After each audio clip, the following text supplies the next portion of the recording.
First Minister Mark Drakeford boasted about how his more invasive lockdown restrictions have put Wales in a better position than England. Wales is taking action, as is Scotland, as is Northern Ireland, and as are countries right across Europe and right across the globe.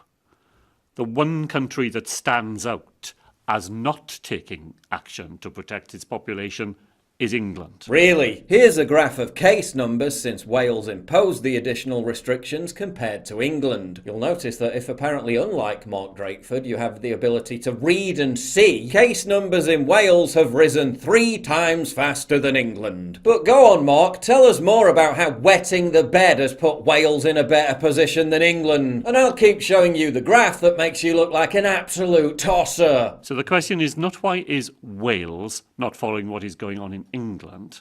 The real question is why is England such a global outlier? Why is England not following Wales? Because despite your indoor mask mandates, your nonsense rule of 6 and your closing of nightclubs, you have significantly higher case numbers than England, you prats. Your case numbers have almost doubled since December 26, a 94% increase compared to England's 34%. There are more than 2,300 cases per 100,000 people across Wales compared to 1,271 across England. So what are you even banging on about? You've got to ask the question at this point, is Mark Drakeford so offensively stupid that he struggles to comprehend basic information? Or is he just a lying sack of shit? Recent history would suggest the latter to be true. As a justification for imposing the restrictions in the first place, Drakeford brazenly lied in claiming Omicron was probably as severe as Delta, despite numerous other studies out of South Africa and other countries proving the opposite to be the case. This prompted Jamie Jenkins, former head of health analysis at the Office for National Statistics,